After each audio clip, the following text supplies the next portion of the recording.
దగ్గర ఆశీర్వచనం తీసుకుని భగవంతుని యొక్క అనుగ్రహానికి పాత్రమై సమాజానికి ఇతోధికంగా సేవ చేయటం మన సంస్కృతి, మన పద్ధతి, మన పెద్దలు చూపించినటువంటి దారి. ఆ దారిలో నడుస్తున్నటువంటి ప్రకృతి కుమార్ గారు అందరికీ ఆదర్శనీయులు.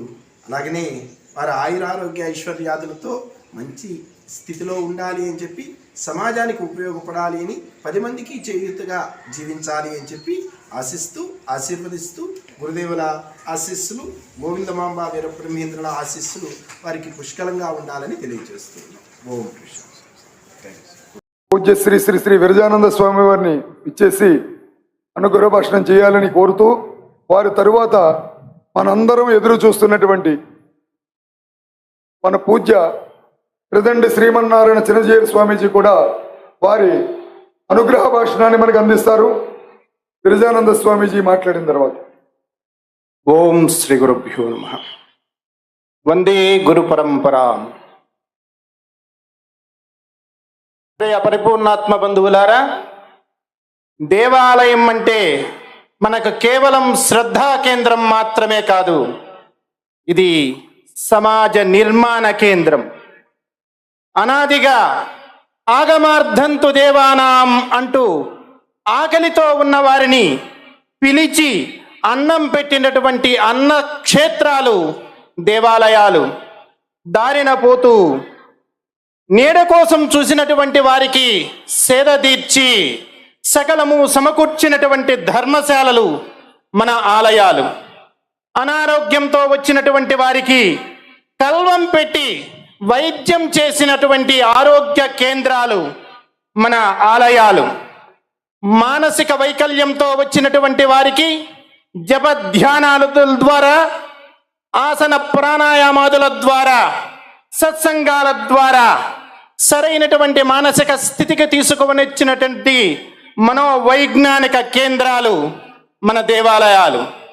దేవుడు అందరికీ సమానుడే, అందరిలోనూ పరమాత్ముడు ఉన్నాడు అనేటువంటి సత్యాన్ని ప్రపంచానికి బోధించడమే కాకుండా పరమాత్మ సేవలో అందరూ భాగస్వాములే అని అన్ని కులాలని కూడా దేవాలయం దేవుని సేవలో భాగస్వామిని చేసినటువంటి సామాజిక సమరసత కేంద్రాలు మన ఆలయాలు.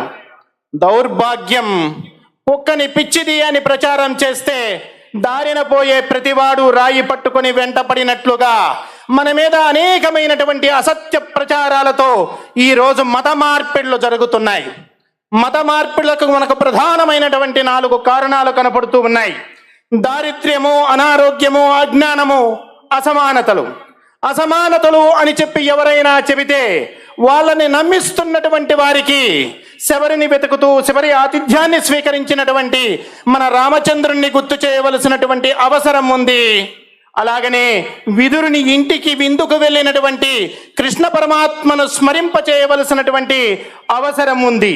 మాదిగ కక్కయ్యను, దూదేకుల సిద్ధయ్యను, గరిమెరెడ్డి అచ్చమ్మను, బ్రాహ్మణుడైన అన్నాజయ్యను, క్షత్రియుడైనటువంటి ఆనంద భైరవ యోగిని అందరినీ కూడా ఒకే పంక్తిలో కూర్చుండబెట్టి ఆత్మజ్ఞానము బోధించి ఆధ్యాత్మికతతో పాటు అన్నప్రసాదాన్ని అందించినటువంటి వీరబ్రహ్మేంద్ర స్వామి లాంటి అవతార మూర్తుల గురించి గుర్తు చేయవలసినటువంటి అవసరం ఉంది. సర్వులు సమానులే, తరించడానికి అందరికీ అవకాశం ఉంది అని చెప్పి అష్టాక్షరి మహామంత్రాన్ని సర్వులకు బోధించినటువంటి రామానుజుల వారి గురించి గుర్తు చేయవలసినటువంటి అవసరం ఉంది. ఈరోజు అనేకమైనటువంటి ప్రలోభాలతో హిందూ సమాజం మత మార్పులకు గురి అవుతూ ఉంది.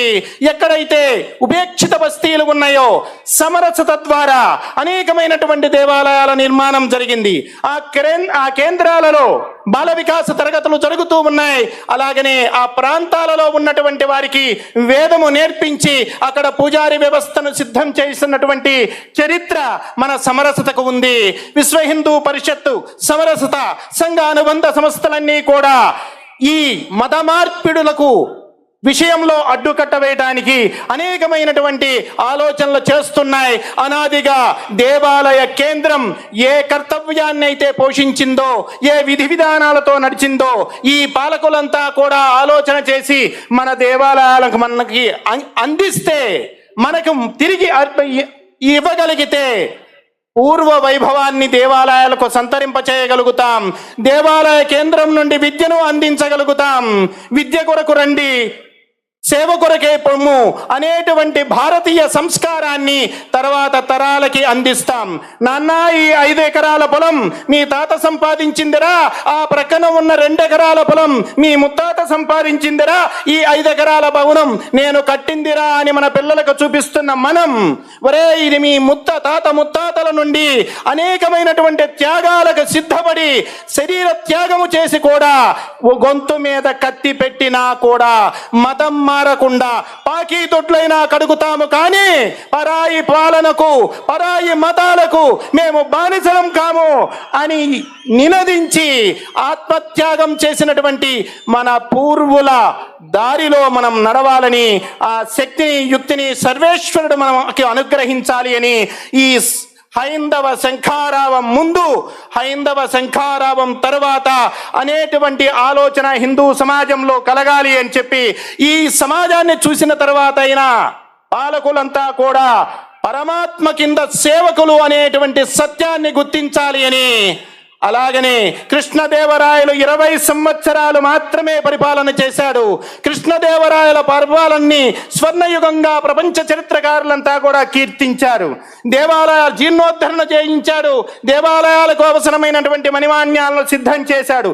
ఇంత చేసినటువంటి కృష్ణదేవరాయలు ఏ దేవాలయం మీద పెత్తనం చేయలేదు, ఎక్కడ తన ఆధిపత్యం చూపించలేదు.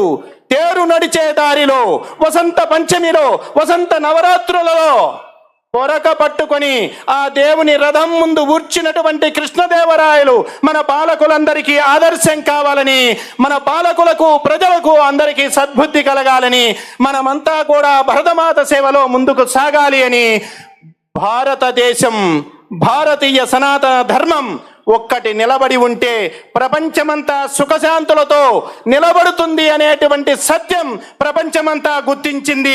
భారతదేశంలో ఉన్నటువంటి వ్యక్తులు గుర్తించవలసినటువంటి అవసరం ఉంది. ఈ శక్తి మనకు రావాలి, ఈ చైతన్యం మనకు రావాలి అని కోరుకుంటూ, జై శ్రీరామ్, జై శ్రీరామ్, జై శ్రీరామ్. భారత్